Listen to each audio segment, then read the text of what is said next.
প্রিয় ধর্মপিপাসু ভক্তমণ্ডলী, আজ আমি আপনাদের সামনে উপস্থিত করতে চলেছি গরুড় পুরাণ থেকে এমন একটি উপাখ্যান যা শেষ পর্যন্ত শ্রবণ করলে আপনারা জানতে পারবেন কিভাবে নন্দীশ্বর শিব গণমধ্যে প্রথম স্থান অধিকার করল এবং এই নন্দীশ্বরের উৎপত্তি বা কিভাবে হয়েছিল।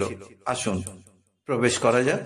মানবের জন্ম হয় পুরুষ ও নারীর মিলনের ফলে। সকলেই মৃত্যু মুখে পতিত হয় শৈশব, বাল্য, যৌবন, প্রৌঢ়ত্ব, বার্ধক্য ইত্যাদি অতিক্রম করার পর। আজ যার জন্ম হলো, একদিন তার মৃত্যু হবেই হবে। পুরাকালে শিলাদ নামে একজন ধর্মাত্মা ব্রাহ্মণ ছিলেন। মহাত্মা শিলাদ মনে মনে চিন্তা করলেন, আমি এভাবে পুত্র সৃষ্টি না করে শিবকে তপস্যার দ্বারা সন্তুষ্ট করে অজ, নিজ ও মৃত্যুহীন পুত্র লাভ করব। এই চিন্তা করে শিলাদ মহাদেবের আরাধনা করার জন্য গভীর ধ্যানে নিমগ্ন হলেন। নিশ্চলভাবে বসে সহস্র যুগ কেটে গেল। তার দেহ বল্মিক অর্থাৎ উই পোকায় ঢেকে গেল। এর ফলে তার বদলে কেবল উই মাটি দেখা যেতে লাগলো।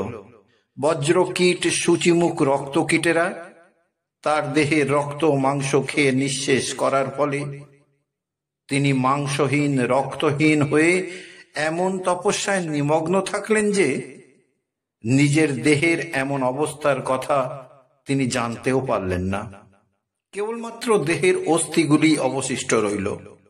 সহস্র যুগ কেটে যাবার পর মহাদেব উমা ও তার গণের সঙ্গে সেই বিপ্র শিলাদের কাছে উপস্থিত হয়ে স্পর্শ করলেন তাকে। তারপর বললেন, তোমার তপস্যায় আমি তুষ্ট। বলো শিলাদ, তোমার মনের বাসনা কি? আমি তোমায় মনোমতো বর দিতে চাই। শিবের স্পর্শে শিলাদ আবার পূর্ব শরীর লাভ করলেন। তারপর চোখ মেলে মহেশ্বরের অপূর্ব মূর্তি দেখতে পেয়ে প্রণাম জানিয়ে বললেন, হে দেব, আপনি আমার প্রতি সন্তুষ্ট হয়ে আমাকে অজ, নিজ ও মৃত্যুহীন পুত্র দান করুন। মহাদেব বললেন, কেউ এ জগতে অমর নয়। একদিন না একদিন সবার মৃত্যু হবে। মৃত্যুঞ্জয় একমাত্র আমি, অর্থাৎ আমার মরণ নেই। আমি তুষ্ট হয়েছি তোমার তপস্যায়, তাই তোমার পুত্র রূপে আমি জন্ম নেব। পুত্র লাভের জন্য এক যজ্ঞ করো তুমি। তোমার অজ, নিজ পুত্র রূপে সেই যজ্ঞেই আমি উৎপন্ন হব। আমার নাম রাখবে নন্দী। তাতে আমার ও জগতের পিতা হবে তুমি।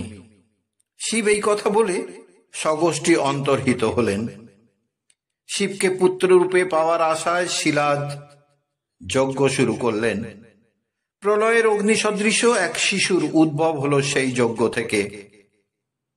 আকাশ থেকে সেই সময় মেঘেরা আনন্দে বর্ষণ শুরু করলো। সিদ্ধ সাধ্যগণ পুষ্প বৃষ্টি করতে লাগলো।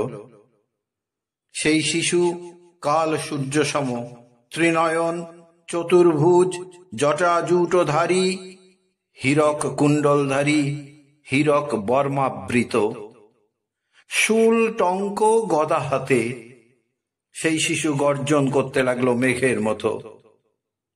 ব্রহ্মা, ইন্দ্র আদি দেবতাগণ আর মুনীন্দ্রগণ সকলেই শিলাদের যজ্ঞাগারে উপস্থিত ছিলেন। তারাও সেই শিশুর স্তব শুরু করলেন। শিলাদত্ত এমন অদ্ভুত পুত্র লাভ করে প্রীতিভাবে প্রণাম করে তার স্তব করতে লাগলেন। তখন শিলাদ বললেন, হে দেব, আপনি আমার পুত্র রূপে আবির্ভূত হয়েছেন এবং আমাকে ও সারা জগৎকে দুঃখ থেকে রক্ষা করবেন, তাতে কোনো সন্দেহ নেই। হে সর্বজ্ঞ পুত্র, যেহেতু আপনি জগতের রক্ষক, তখন আমারও পিতা। যেহেতু আমি আপনার দ্বারা আনন্দ লাভ করেছি, তাই নন্দী নামে আপনি জগতে খ্যাত হবেন। হে দেব, আপনাকে পুত্র রূপে জ্ঞান করে যা যা আমি বলেছি তা আমার প্রতি সদয় হয়ে ক্ষমা করুন। তারপর শিলাদ মুনিগণের উদ্দেশ্য করে বললেন, হে মুনিগণ, আমি অতি ভাগ্যবান যে স্বয়ং মহেশ্বরকে আমি পুত্র রূপে লাভ করেছি। আমার জন্ম সার্থক। এই কথা বলে তিনি নন্দীকে কোলে নিয়ে নিজের কুঠিরে প্রবেশ করলেন।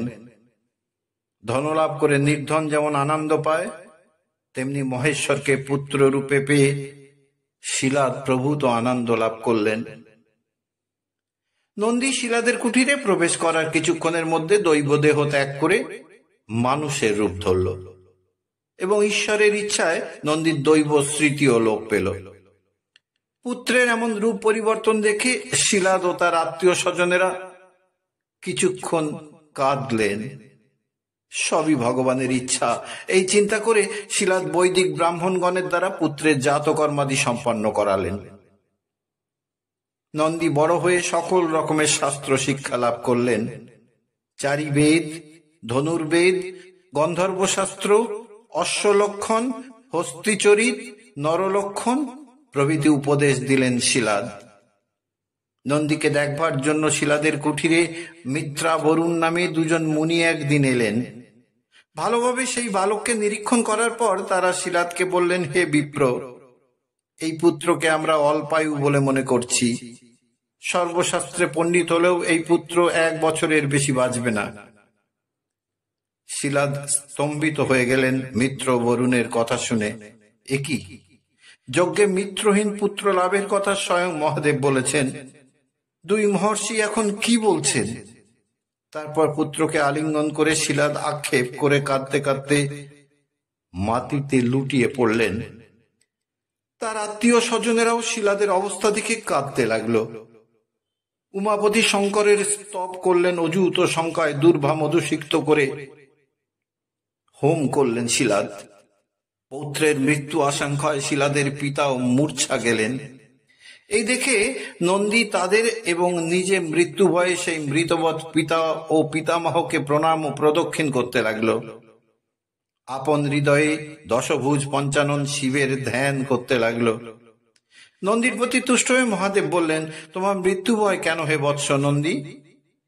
তোমার পার্থক্য নেই, বিপ্রদয়কে আমি পাঠিয়েছি। আমার প্রতি প্রিয় গণপতি হবে তুমি, আমার মতো বীর্যবান ও পরাক্রমী হবে, আমার পাশে সবসময় তুমি থাকবে। এই কথা বলে মহেশ্বর তার পদ্মমালাটি নন্দীর গলায় পরিয়ে দিলেন, আর সঙ্গে সঙ্গে নন্দীর 3টি চোখ ও 10টি হাতের সৃষ্টি হল। বৃষধ্বজ শিব তার জটা থেকে জল গ্রহণ করে এই জল নদীরূপে প্রবাহিত হোক বলে পরিত্যাগ করলে সেই জল নদীরূপ ধারণ করল। মহেশ্বর তার নাম রাখলেন জটোদশ। মহাদেব নন্দীকে তোমার এই পুত্র বলে উমার সামনে আনলেন। দেবী পার্বতী নন্দীর মস্তক চুম্বন করে তার গাত্র স্পর্শ করলেন।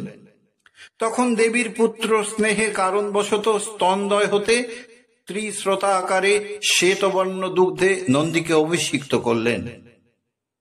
দেবীর সেই স্তন দুগ্ধের স্রোতত্রয়কে মহাদেব ত্রিস্রোত নামে অভিহিত করলেন।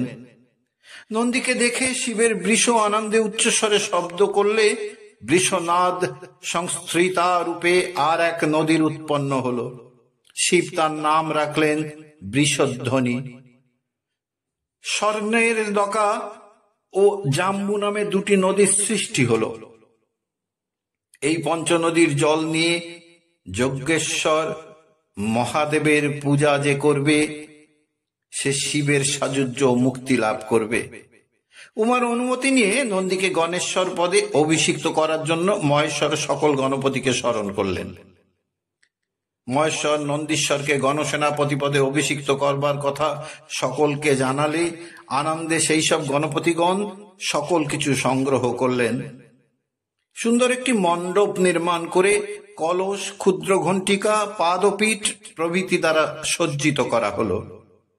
বিভিন্ন তীর্থের জল, শঙ্খ, ব্যজন, দেবভোগ্য, বস্ত্রযুগল, হার, ছত্র, কেয়ুর, কুণ্ডল প্রভৃতি আনা হল।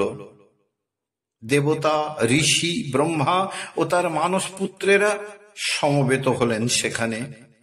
পিতামহ ব্রহ্মা মহেশ্বরের আজ্ঞায় নন্দীশ্বরকে পঞ্চনদীর জলে স্নান করিয়ে অভিষেক ক্রিয়া সম্পন্ন করলেন। তারপর বিষ্ণু, ইন্দ্র এবং লোকপালগণও নিয়ম অনুসারে নন্দীশ্বরের অভিষেক কার্য সম্পন্ন করলেন। এইভাবে শিবের সেনাপতি পদে অভিষিক্ত হলেন শিলাদের পুত্র নন্দীশ্বর। মরুতের কন্যা দেবী সুযশাকে পিতামহের অনুমতিক্রমে বিবাহ করলেন। যৌতুক হিসাবে লাভ করলেন উত্তম সিংহাসন, সুবিমল ছত্র, চামরধারিণী বহু পরিচারিকা প্রভৃতি। দেবী মহালক্ষ্মী মুকুটাদি সুমনোহর ভূষণে ভূষিত করলেন নন্দীকে। শিবের অনুগ্রহে আজ পর্যন্ত কোথাও এই নন্দীর সদৃশ বিভু উৎপন্ন হয়নি। তারপর পার্বতী ও নন্দীকে নিয়ে মহাদেব বৃষের পৃষ্ঠে চড়ে কৈলাসে উপনীত হলেন। সুধী ভক্তমণ্ডলী, এভাবেই নন্দীশ্বরের উদ্ভব হয়েছিল। আজ এ পর্যন্ত। পরবর্তী পর্বে গরুড় পুরাণ থেকে আরো একটি অধ্যায় নিয়ে উপস্থিত হব।